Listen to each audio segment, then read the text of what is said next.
अस्सलामु अलैकुम वरहमतुल्लाहि वबरकातुह। उम्मीद करता हूँ तमाम अहबाब खैरियत से होंगे और अल्लाह ताला हर किसी को अपनी हिफ्ज़ो अमान में रखे, आमीन। आज का हमारा टॉपिक है तख्ती नंबर 1, हरूफ़े मुफरदात।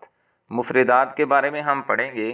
पिछले लेसन में हमने मुफरदात की सारी तफसील पढ़ ली थी। अब हम इसकी मशक करें कि कैसे हरफ को पढ़ते हैं।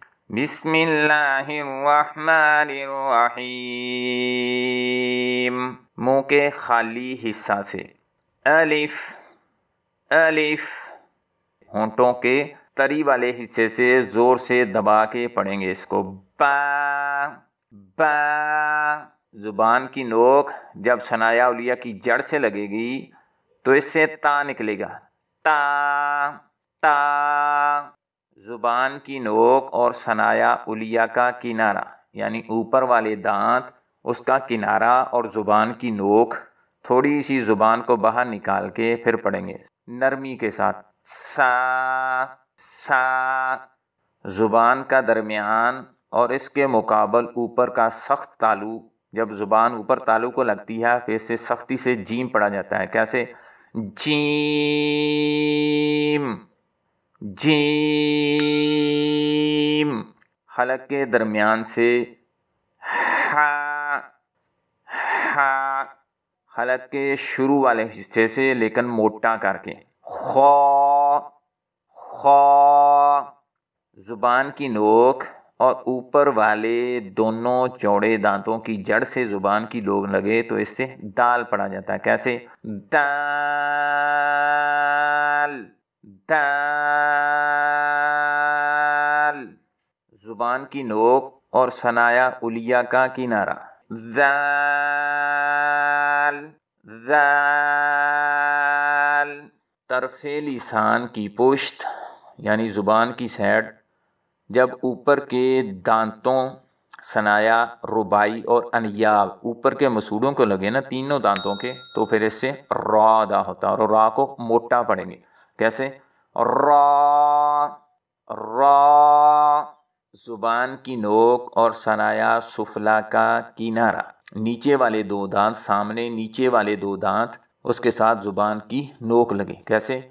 ज़ा ज़ा, ज़ुबान की नोक और सनाया सुफला का किनारा। सीन, और सीन में सीटी की आवाज़ अच्छी खासी पाई जाती है। सीन, ज़ुबान का दरमियान और बिलमुकाबल ऊपर का तालु, ज़ुबान की दरमियान जब ऊपर तालु से लगे तो इससे सख्ती से शीन, और इसमें आवाज़ फैलती है। शीन, ज़ुबान की नोक और सनाया सुफला का किनारा, नीचे वाले दांत और ज़ुबान की नोक, मोटा करके इसको पढ़ेंगे। स्वाद, सीटी की आवाज़ होगी लेकिन मोटी होगी। स्वाद, ये ज़ुबान का किनारा और ऊपर की 5 दाने उसके मसूड़ों से लगे तो इससे ज़्वाद पढ़ा जाता है। मोटा करके पढ़ेंगे, ज़्वाद को मोटा करके पढ़ेंगे। ज़्वाद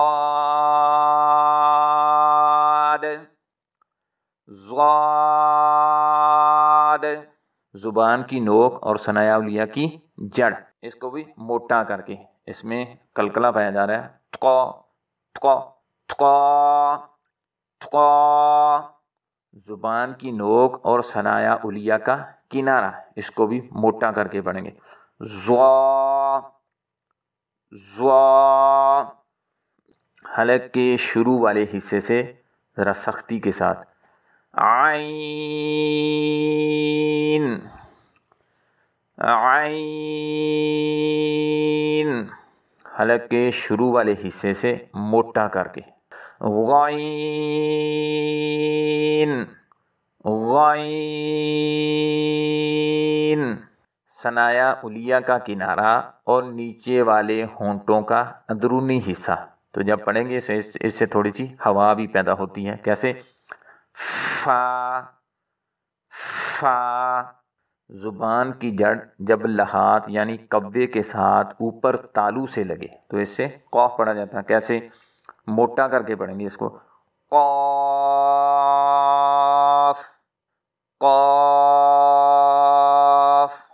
زبان کی جڑ جب قوے کے ساتھ اوپر تالو سے لگے ذرا منہ کی طرف، کیسے؟ کاف کاف۔ طرف لسان کی پوش زبان سے کنارے سے تھوڑا سا پیچھے، اسے طرف کہتے ہیں۔ جب ثنایا رباعی اور انیاب کے مسوڑوں سے لگے سائڈ والے دان تو اسے لام پڑھا جاتا ہے، کیسے؟ لام لام۔ ہونٹوں کے خشکی والے حصے سے میم میم۔ طرف لسان جب ثنایا رباعی انیاب اور ضواحک کے مسوڑوں سے لگے تو اسے نون پڑھا جاتا ہے، نون نون۔ ہونٹوں کو گول کرنے سے، اس کو واو بھی پڑھتے ہیں، اس کو وا بھی پڑھتے ہیں۔ وا پڑھیں گے تب بھی ہونٹ گول ہوں گے، کیسے؟ وا واو وا واو۔ حلق کے آخری حصے سے بھاری آواز کے ساتھ، حلق کے آخری حصے سے ہا ہا۔ حلق کے آخری حصے سے حمزہ حمزہ، اس کو نرمی کے ساتھ پڑھیں گے، یا یا۔ مجھے امید ہے کہ آپ کو یہ کلاس اچھے سے سمجھ آئی ہوگی۔ اگر آپ کو اس کلاس سے فائدہ ہوا ہے تو آپ اس کو اپنے دینی بھائیوں بہنوں میں ضرور شیئر کریں۔ اگر آپ کی وجہ سے کسی کا قرآن پاک اچھا ہو گیا تو آپ کو انشاءاللہ اس کا اجر عظیم ضرور ملے گا۔ اللہ تعالی ہم سب کو اپنا قرآن پاک پڑھنا، سمجھنا اور اس پہ عمل کرنا آسان بنا دے، آمین یا رب العالمین۔